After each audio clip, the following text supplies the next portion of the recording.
What's going on, everybody? I'm back with another video. Today we are doing another story time video. I've seen that a lot of people like me doing stories, so I decided to try it out and do another one for you guys. And today we're going to be talking about the time that I almost went to jail. So without further ado, I hope you guys enjoy the video. And also, don't forget to subscribe if you haven't. And I'll see you guys in the next one. Peace. As a former high school graduate, I was pumped to finally be out of school. I landed a job as an aerospace engineer and started making a bunch of money, which I used to upgrade my old Mustang at the time. It was a 2005 Mustang V6 4.0. Not horrible for the first car, but it got me where I needed to go. On the week, I'd work my balls off, and on the weekend, I was off. All was well, and eventually I found my algorithm for myself for quite some time. Unfortunately, after months of working and months of stressful problems, I decided to leave my job. Not only were my parents mad, but I too was frustrated with myself. Anyway, this is where the current story comes into play.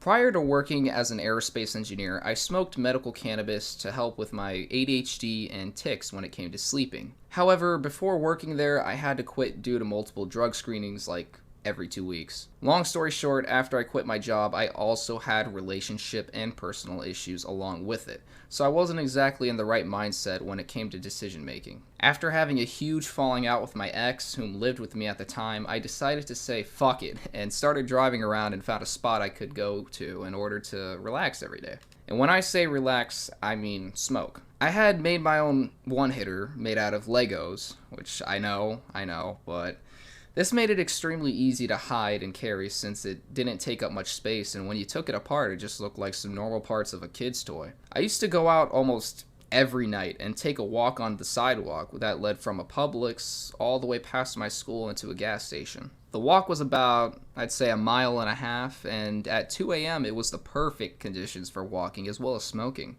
Given that it was dark out with a slight breeze and zero people around, it was the most relaxing thing ever. After the fact, I'd usually sit on a bench in a park nearby and watch some YouTube videos while I ate some snacks. Some nights I'd drive around and blast some tunes since there wasn't any traffic around 3 a.m. But if you're watching this, I definitely do not condone driving while intoxicated. So please don't try it because I was a certified idiot. But anyway, after days of driving around all night and walking around high as a damn skyscraper, I finally found the place for me. This place was perfect.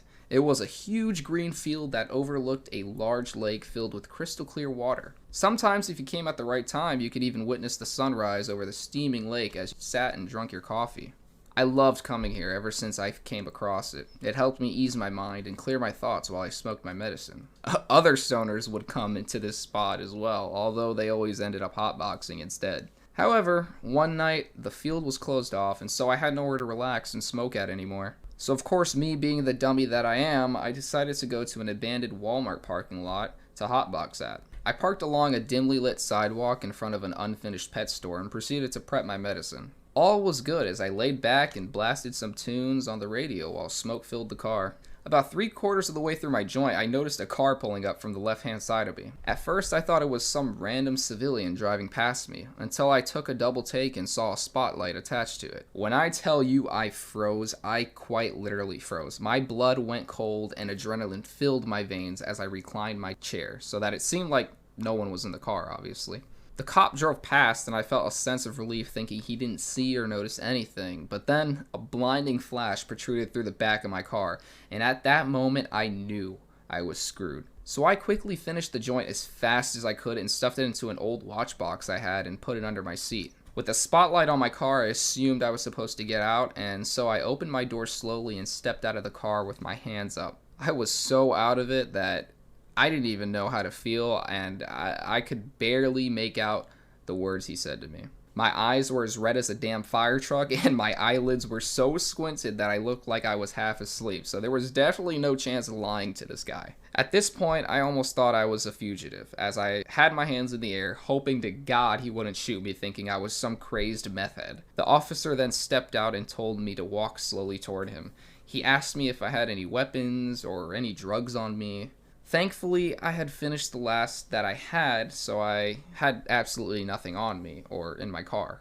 So I replied and said no, just my wallet, while he patted me down from head to toe. And keep in mind, my car is fuming at this point, so he definitely smelled skunk in the air. After patting me down, he stepped back and looked at me like I was some degenerative criminal and asked, "So, what are you doing out so late?" Keep in mind, I just turned 18, so I started abusing my curfew privileges. I replied, "Well, I'm just getting out of the house, just listening to music and stuff." Then he asked the golden question. "So, what's that smell then?" My whole body started shaking like a damn shake weight, which wasn't good at all, considering it made me look even more like a fucking meth head. And then I remembered I had a CBD receipt from my local smoke shop in the car, so I replied, "Oh, that? Just using some CBD from the smoke shop up the street." But it occurred to me that he didn't know what the hell CBD was, nor did he even care. So then he said, "Whatever it is, you need to stop smoking it. It's not good for you." All I did at this point was nod my head and agree as he gave me life advice and the spiel about how I'm young and that I shouldn't be hurting my body. He then asked if my parents knew I was out here, and I replied with a simple yes, because my parents knew that I used cannabis for my symptoms, but not in public like this. So then he said, "You're lucky I don't call your parents or book you today," and proceeded to wear his big boy balls as he went on about his power of being a cop. You know, yada yada yada. Before he let me go, he flashed his light in my car, which I locked and had tinted windows on. And boy, when I tell you I nearly shit myself, I could literally smell the shit even though there was none coming out of my ass. I hope to God he wouldn't search my car, because he would eventually find the watch box and I'd probably go to jail. And since I put the ash and all the equipment in my watch box under the seat, he saw no paraphernalia, so he let me go and said, "Next time I see you, it better be at a Publix buying cereal," and left. The amount of relief that I felt was insane, and after all that, I could easily say that it really isn't worth the risk unless you live in a recreational state, trust me. After the whole fiasco, I never ever smoked in public ever again. Even if my friends offered it to me or wanted to hotbox, I just never ever took it. And that, kids, is why you do not do drugs as a minor, or for any age in that matter. Just don't do it. Other than that, that's my story about how I almost got arrested. I have plenty of more stories for you guys that are like just crazy. One's from when I was a kid, one's from when I was in high school, one's from now when I'm an adult. There's a lot of stories in general. So if you guys really do enjoy these videos and you want me to make more, leave a comment below, and don't forget to subscribe and give me some ideas on, what other videos you guys would like to see more besides gaming videos. I'm trying to branch out and, become more creative and kind of just cater to everybody in the audience, if that makes sense. So if you guys enjoy this video, please leave a like, rate, comment, subscribe below, and I'll see you guys in the next one. Peace.